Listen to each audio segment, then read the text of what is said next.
Boa tarde a todos. Vamos falar hoje do capítulo 4 do Evangelho.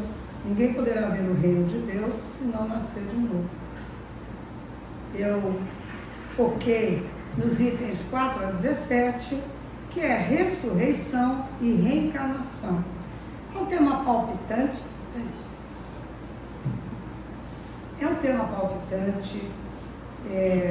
sempre foi muito discutido, né? E ele cria uma certa celeuma realmente. Tem muita gente que fala, ressurreição e reencarnação é a mesma coisa, as pessoas não sabem, via de regra, diferenciar. Então vamos, naturalmente, à luz do Espiritismo, vamos tentar passar para vocês aquilo que a gente pesquisou, aquilo que a gente conseguiu esclarecer. Então a confusão entre o conceito de reencarnação e de ressurreição, ele vem desde a época dos judeus, que tinham assim uma noção muito vaga e incompleta sobre a alma e a sua ligação com o corpo. Eles sabiam que o corpo devia ter alguma coisa dentro, né? Porque se mexia, pensava, falava, sentia, mas não sabia dizer o que, né? Por isso a reencarnação fazia parte dos dogmas judaicos, sob o nome de ressurreição. Eles acreditavam que um homem que viveu podia reviver, sem se inteirar com precisão como é que isso se dava. Então simplesmente eles acreditavam que a alma poderia voltar. Só que eles não sabiam explicar como voltaria e em que condições voltaria, né? E eles designavam por ressurreição o que nós espíritas chamamos de reencarnação. Kardec já dizia em sua época que a reencarnação fazia parte dos dogmas judeus, sob o nome de ressurreição. É um termo latino, né? Quer dizer, resurrecto onis, tá? Resurrecto onis, que quer dizer reanimar, reerguer, recomeçar. Como tudo vem do latim, né? Nossa língua, os nossos hábitos, todos vêm lá de trás, né? Então a ressurreição, hoje, ela é rejeitada pela ciência. Não era antes, por quê? Porque nós andamos, né, gente? Nós evoluímos, a ciência evoluiu ao longo do tempo. O que aceitávamos antes, sem qualquer tipo de contestação, hoje a gente pensa duas vezes antes de aceitar, né? Como verdade qualquer asserção feita. Então, naquele tempo, a gente aceitava de tudo. Os judeus não sabiam explicar por que eles aceitavam. Aceitavam porque deveria ser mais cômodo, né? Não precisava pensar tanto. Então, a ressurreição hoje, ela é rejeitada pela ciência, em função, naturalmente, da evolução, né? Através dos anos. Se os despojos do corpo humano permanecessem, até após a morte, claro, homogêneos, embora dispersados e reduzidos a pó, ainda se conceberia a sua reunião em determinado tempo. Então, você enterra a pessoa, o corpo se dissolve, vira praticamente pó. Está ali circunscrito naquele pedacinho de terra, os 7 palmos famosos, né? Que é o túmulo. Poderia até ser que a partir daí nós conseguíssemos acreditar que um dia esses despojos, fosse o tempo que fosse, que passasse, ele poderia voltar à vida. É uma teoria que não tem comprometimento nenhum, não tem fundamento nenhum, mas até que poder-se-ia dizer isso. Se toda a humanidade morresse e fosse enterrada em 7 palmos. Não é o que ocorre. Vocês podem ver, nós temos o exemplo mais clássico hoje da guerra da Rússia, né? Quantos morrem por dia? Quantos são enterrados desses que morrem? E aqueles que são assassinados, que estão no meio do mato, que a polícia investiga e acha anos depois, né? Aqueles que ficam um pedacinho aqui, outro ali, e aqueles que vão para a faculdade de medicina para serem estudados e os corpos são retalhados. Então nós temos uma série de exemplos em que a gente vê que a morte não é a mesma para todos e nem a maneira de se colocar os despojos é a mesma, né? E a queimar o corpo? E a cremação? O que a gente poderia dizer da cremação? Que o corpo acaba, fica um pouquinho de cinza assim, como é que será que volta? Difícil, né, gente? Difícil ressurgir das cinzas. Só fênix, não é o nosso caso, né? Mas as coisas não se passam assim, então, né? Uma vez que os elementos desses corpos já estão dispersos e consumidos. A gente estudou, lá no segundo grau, a lei do Lavoisier, que nada se perde, né? Tudo se transforma nesse mundo, e é uma grande verdade. Quando você quer adubar a terra, você joga o esterco, né? O humus é resto de vegetais deteriorados. A terra do cemitério é a terra mais fértil que existe. Por quê? Restos humanos. Não é assim? Pode ser meio macabro, mas é uma verdade. Então, a ciência explica para a gente que o que nós somos hoje vai ser reaproveitado pela natureza. Nós vamos vigir, estar em outros corpos, de outras maneiras, né? Então não se pode, portanto, racionalmente admitir a ressurreição, senão como uma figura simbolizando o fenômeno da reencarnação, que era o que os judeus queriam explicar, mas não tinha como, por falta absoluta de conhecimento, claro, né? O princípio da reencarnação se funda sobre a justiça divina, né? Ele é da justiça divina. Todos os espíritos tendem à perfeição. Esse é o nosso objetivo. Esse é para isso que fomos criados. E Deus nos faculta os meios de alcançar essa perfeição, proporcionando as várias provações no mundo corporal. Então, para que a gente reencarna? Para que existe a reencarnação? É isso. Nós somos espíritos extremamente endividados ainda. Nascemos simples e ignorantes. Com o passar do tempo, adquirimos o livre-arbítrio que Deus nos concede. E com esse livre-arbítrio, com o passar das romagens, dos planetas, nos orbes, né? A gente foi adquirindo conhecimento. Chega um determinado momento que você, com o seu livre-arbítrio, opta por o que você quer seguir. Eu posso seguir o caminho do bem, mas eu também tenho todo o direito de seguir o caminho do mal. É claro que eu vou arcar com as consequências da minha decisão, mas eu tenho autonomia para essa decisão, né? Então, todos nós tendemos à perfeição. E a encarnação está aí para isso. Se nessa encarnação eu tive a infelicidade de escolher mal, fiz dívidas, né? Me dei mal durante a encarnação, fui atingida pela cupidez, pela inveja, seja pelo que for, eu vou ter uma nova chance. Tem novas encarnações me esperando. E se Deus for me conceder essa graça divina, eu posso voltar para tentar passar uma bucha naquilo que eu fiz, né? E é assim que a gente vai fazendo. A perfeição inclui a nossa caminhada em direção a ela, né? A ela, a perfeição, limpando o caminho que a gente deixa para trás. Ninguém chega à perfeição deixando escolhas pelo caminho. Nós já falamos sobre isso, né? Então, dessa forma, a lei da reencarnação elucida todas as anomalias e faz-nos compreender que Deus deixa sempre uma porta aberta ao arrependimento. Eu acho que isso explica também para nós as diferenças tão gritantes sociais que nós temos, não é verdade? As diferenças entre crianças tão felizes, em corpos tão perfeitos, ao lado de outras tão infelizes, tão doentes, tão sofridas.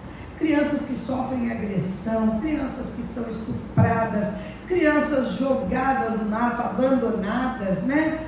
Se a gente não pensar em termos de reencarnação, em termos de justiça divina, se você não calcar nessa ideia, você diz, meu Deus, que Deus é esse? Que pega um entezinho tão pequenininho, tão indefeso e faz sofrer desse jeito? Nós como mães, avós, o que a gente quer? Ver a criança feliz o tempo todo. É inadmissível para a gente ver uma criança sofrer. E no entanto, se você for, eu nem procuro, porque eu não gosto de ver isso. Mas se você procurar nos anais dessa nossa imprensa hoje tão marrom, vamos dizer assim, a gente vai achar coisas terríveis a esse respeito. Isso é da justiça divina? É Deus que não gosta de criança, será? Aí vem a reencarnação para explicar tudo isso. A criança, ela é perfeita na sua composição, pequenininha, porque nós ainda necessitamos da infância. Nós somos seres imperfeitos, ainda necessitamos da infância. Mas Kardec fala lá atrás que com o passar do tempo, a infância vai cada vez diminuindo até que ela acaba. Um dia nós não vamos mais precisar da infância em mundos melhores, não nesse nosso, né? Porque o que habita aquele corpinho tenro, cheio de carinho para dar e carinho para receber, é um espírito como eu, como qualquer um de nós. É um espírito imortal, é um espírito antigo, às vezes cheio de defeitos, espírito que deve muito à justiça divina e que pede, na sua presente encarnação, esse tipo de sofrimento. Talvez, na lei de causa e efeito, né, atrás ele tenha feito exatamente isso que ele está sofrendo hoje. Então ele pede essa chance para que ele possa se redimir, para ele possa sentir na pele o que ele fez o outro sofrer, porque só assim nós nos melhoramos.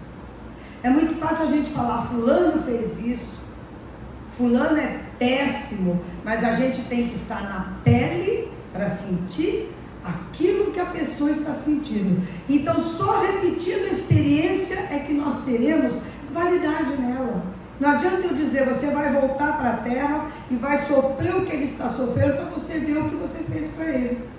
Eu tenho que sentir para que eu possa avaliar o tamanho do meu erro e realmente, humildemente dizer, meu Deus, eu preciso passar por essa prova.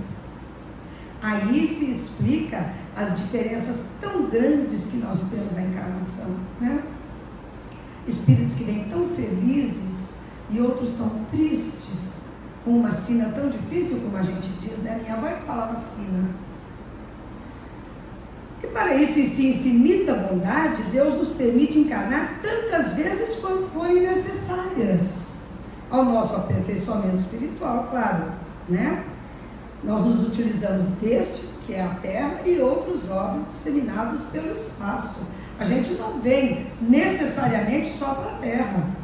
É claro que como a gente tem um círculo familiar criado aqui ao longo das encarnações, invariavelmente a gente se junta no mesmo órgão, né? Mas isso não quer dizer que eu não possa reencarnar por necessidades em outros planetas, né?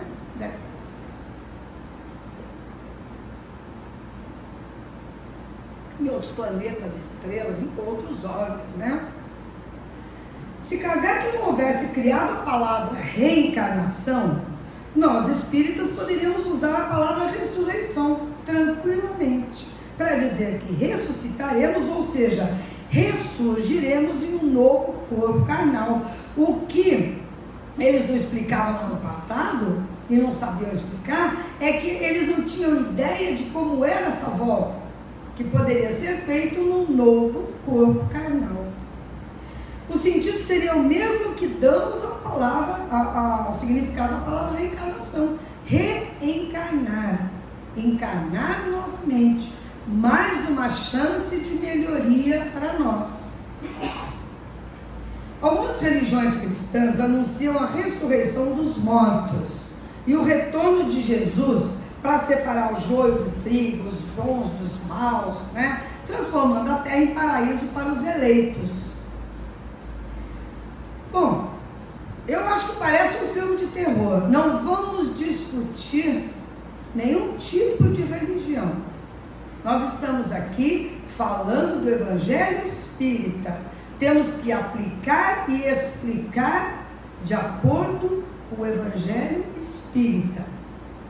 O que eu quero dizer é que depois de tanto evoluirmos, da ciência nos mostrar tantas coisas, vai ficar parecendo um filme de terror nós imaginarmos corpos descompostos, né? Aliás, decompostos. Não é descomposto, é decomposto porque são corpos que se separaram, né, de todo o material que o compunha. Os órgãos também, com o aproveitamento dos átomos que já se dispersaram e formaram ao longo do tempo outros organismos. Porque é da vida. Lavoisier já tinha ensinado isso lá atrás, é da vida. Um ser vivo, quando ele deixa de ser necessário, ele volta para a Terra e ele vai ser aproveitado, as moléculas, os átomos, em outro ser. Vai ser feito outro ser vivo. Faz parte da vida. Ainda que isso ocorresse por mágica divina, os corpos todos se levantando, igual aqueles filmes de zumbi, né? Quem aqui já não viu, né? Os corpos se levantando, haveria uma multidão tão grande de ressuscitados que literalmente não caberia na Terra, gente. Vamos parar para pensar. Nós não vamos nem falar de 2000 e tantos anos para trás, tá? Vamos falar só para frente, da vinda de Cristo para cá. Quantos seres já morreram? Não é verdade? Quanta gente já se perdeu ao longo da história nesses 2000 anos? Então, como é que, se todo mundo resolver ressuscitar ao mesmo tempo, o que vai virar? Né?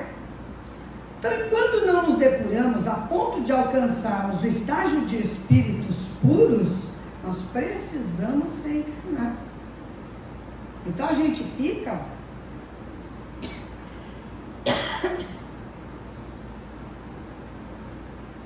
Precisamos reencarnar, porque a gente vem realmente, novamente, para esse orbe, invariavelmente, por causa das pessoas, dos espíritos que a gente traz com a gente, porque são espíritos familiares, conhecidos, e que nós temos endividamento. Nós precisamos vir, porque como é que a gente evolui? Você não evolui sozinho, porque você não consegue enxergar os seus defeitos. Nós precisamos nos mirar no espelho alheio para ver e olhar a nossa imagem achando que é do outro.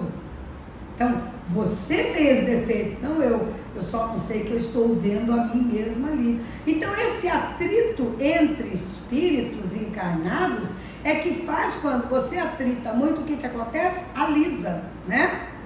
É o que acontece conosco, alisa. Como nós não somos madeira para alisar, nós somos seres que vamos deixando, então, ao longo do caminho, tudo aquilo que nós angariamos de defeitos, de egoísmo, de tudo aquilo que gera a nossa imperfeição. Em contato com outros espíritos do mesmo tipo, do mesmo porte que o nosso, é que nós conseguimos nos melhorar. É para isso que é a encarnação, né?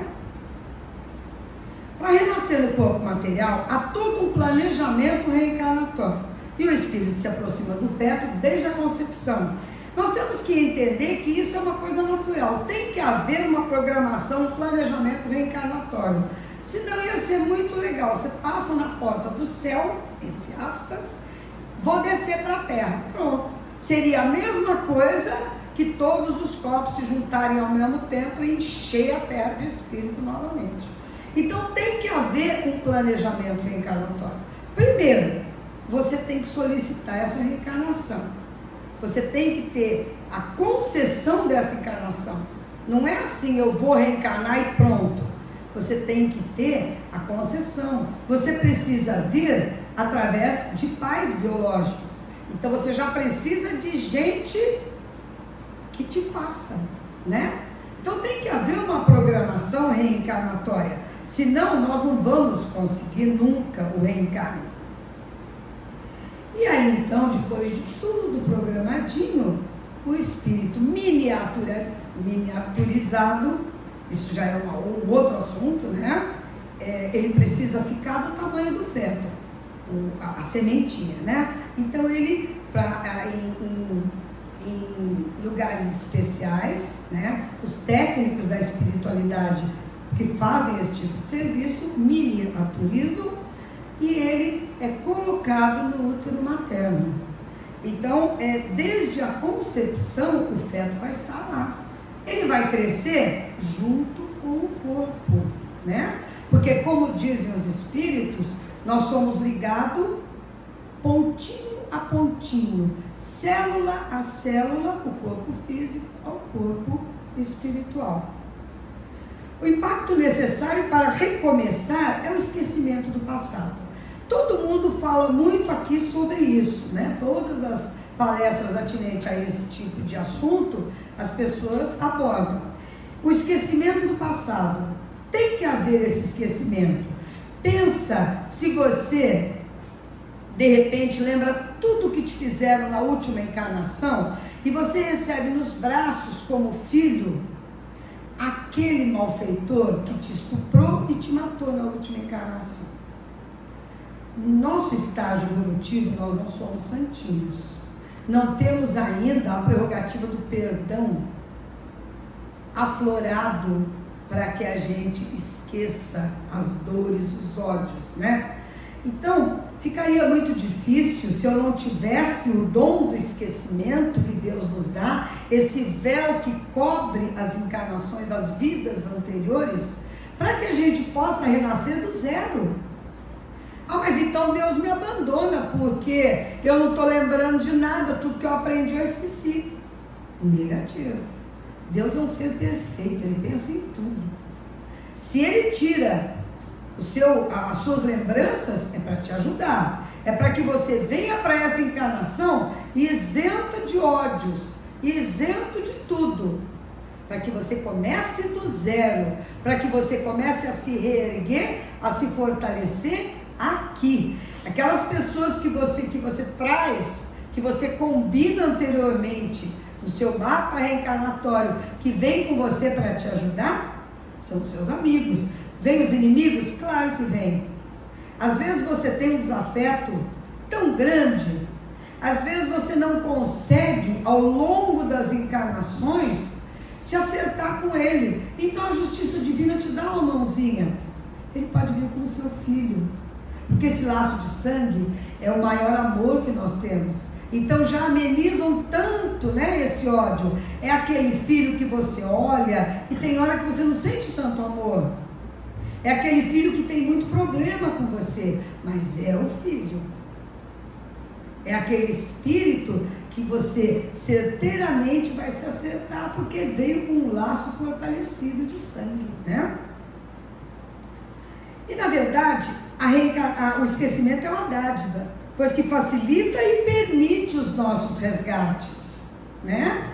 Ele facilita os nossos resgates. Por quê? Porque a gente não lembra de nada. Mas olha, gente, tem uma coisa que chama insight. E nós lembramos sempre através dos insights. Deus não nos abandonou nessa encarnação esquecidos de tudo.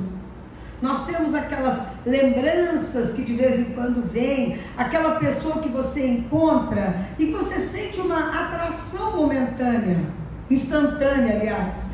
Né? Aquela criança que você vê e se toma de amores, aquele amigo que parece que você conhece de longo tempo, ao mesmo tempo tem aquela pessoa que você acaba de conhecer, mas ele te causa um mal-estar. Então esses insights a gente tem. Deus nos colocou isso tudo. Ele mostra pra gente determinadas preferências. Por que aquela criança fala desde pequeno, eu vou ser mecânico? Eu vou só fazer um parênteses aqui. Eu tenho um irmão que hoje está com 67 anos. Ele tem uma oficina grande aqui em Londrina. Ele era pequenininho, ele mexia na pasta, na caixa do meu pai. Meu pai era dentista, para vocês terem ideia. Não tinha nada a ver com ferramenta. Mas como todo homem em casa, ele tinha a sua caixinha. E o meu irmão, pequenininho, todo dia destruía a caixa do meu pai para pegar as ferramentas, e ele fingia que brincava, que mexia. E ele falava que ele gostava, e assim foi crescendo e virou um belíssimo mecânico que ele é hoje. Então o que é isso? Lembranças de outras vidas. Ele nunca quis ser mais nada. Não tem aquela menina que quer ser professora e aprende e bota as crianças na frente dela e finge que está dando aula? São os nossos insights, são as nossas preferências.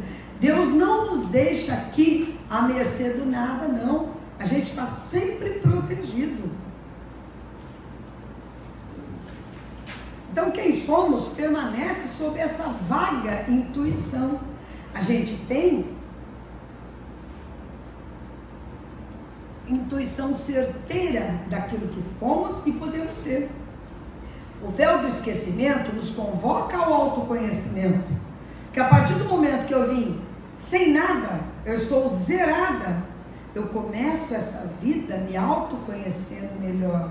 Então o exercício do autoconhecimento começa quando eu nasço aqui novamente. Eu vou depois, ao longo das encarnações, eu vou colocando as experiências de cada vida, os sentimentos de cada vida, mas enquanto eu estiver nessa, eu estou me autoconhecendo aqui, me autoburilando, mostrando o que eu posso adquirir e eu posso deixar de defeito aqui. A partir do descobrir-se, buscamos aprender a lidar com nossas próprias sombras, cujas raízes estão no egoísmo e no orgulho. Todos nós falamos sempre muito sobre isso. Os nossos defeitos, todos eles têm a raiz do orgulho e do egoísmo. Porque se nós não fôssemos orgulhosos e egoístas, nós não invejaríamos o outro. Nós não gostaríamos de ter o que o outro tem. E eu não falo isso só no âmbito material, não. Tem gente que inveja o filho perfeito da vizinha, o marido amoroso da outra. Então a gente inveja também sentimentos alheios, né? Aquela filha linda, maravilhosa que o fulano tem, a minha coitadinha, feia de doer, né? Qual a mãe que não quer o filho lindo e perfeito?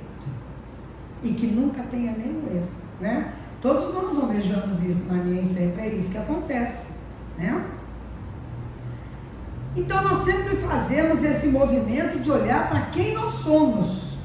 Aí, o véu do esquecimento é a melhor coisa que nós temos em nosso favor. Eu não lembro de ninguém, não conheço nada, tenho alguns insights que me ajudam. Então eu posso me construir a partir daí. É nesse contexto que estamos no mundo, vivemos nesse mundo, lidamos com esse mundo e mais comumente esquecemos que nós não somos desse mundo. A gente se integra de tal maneira nesse mundo que a gente esquece que é um espírito imortal. Olha como nós somos. A gente acha tão gostoso viver nesse mundo, é tão bom, com todas as dores que ele nos traz, que a gente esquece que é um espírito imortal. A gente quer viver eternamente aqui. Quem aqui quer ir embora? Ninguém, né? Aos poucos vamos nos tornando mais afins das leis divinas, porque é para isso que a gente está aqui. A cada encarnação, nós somos melhores do que nós éramos. Eu ouso até dizer para vocês que vocês estão saindo daqui melhor do que vocês entraram. Aliás, vocês não, nós. Porque a evolução, como eu costumo dizer, é o relógio do tempo. Há 10 minutos atrás eu tinha menos conhecimento do que eu tenho agora. Então é claro que se eu utilizar esse conhecimento a meu favor, eu vou me melhorar, né? Devemos olhar cada um que cruza o nosso caminho como um irmão, como um ser imortal, assim como nós, porque aqui nós estamos todos no mesmo caminho, né?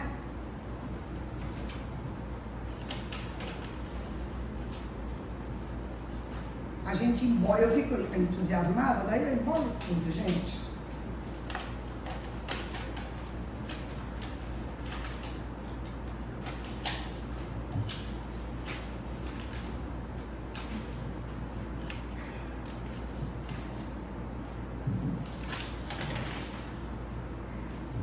Devemos olhar cada um então, desculpa gente, o interregno aqui, eu vou até tomar um golinho d'água.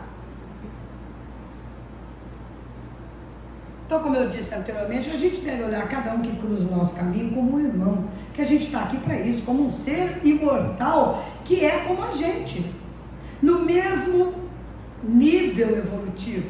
Por isso que a gente se dá tão bem e por isso que a gente briga tanto, porque nós estamos no mesmo nível. Quando a gente encontra uma pessoa melhor que a gente pode cutucar que ela está sempre apaziguando, mas infelizmente não é assim. Isso daí é responsável por tantas mortes, tantas coisas que a gente vê no trânsito, não é verdade? Às vezes a pessoa fica nervosa porque você foi fechado no carro e aí você fala um palavrão, alguma coisa qualquer, sem pensar, o outro desce com uma arma, tá feita a tragédia, né? Então, nós não somos todos no mesmo nível evolutivo. Temos pessoas melhores e piores do que nós.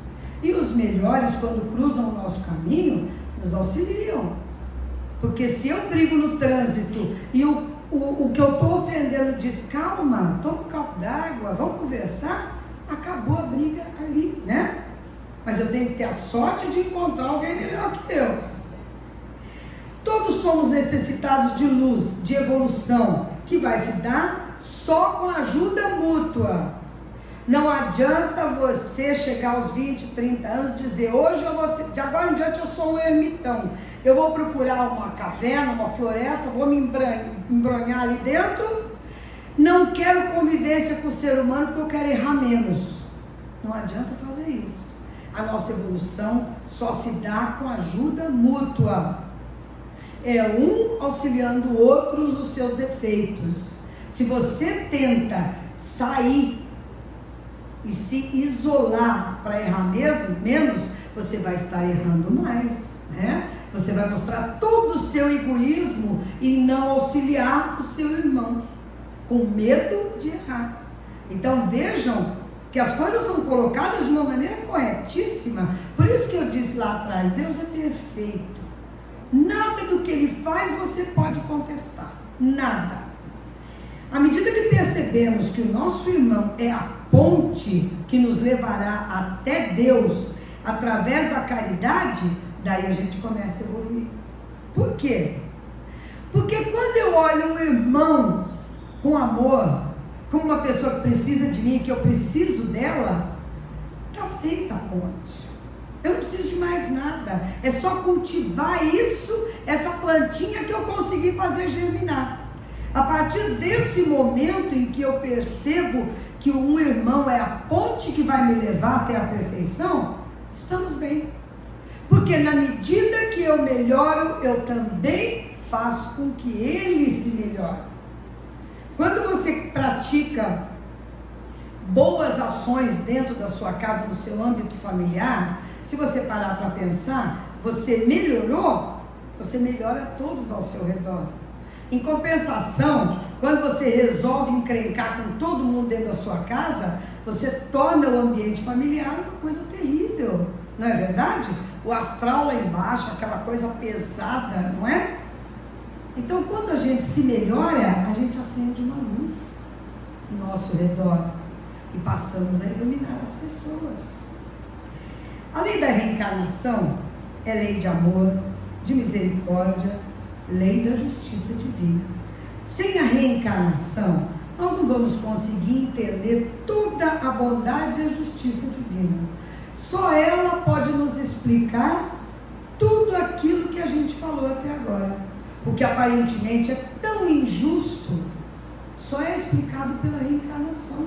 Se tivéssemos apenas uma vida, só essa presente, daqui eu vou embora não sei para onde, então por que eu tenho que lutar tanto? Lutei tanto a vida toda trabalhando honestamente, meu marido trabalhando, a gente insuflando nos filhos os melhores exemplos. Seria de nada, não é verdade? Já que é uma vida só, para que eu vou dar satisfação para alguém?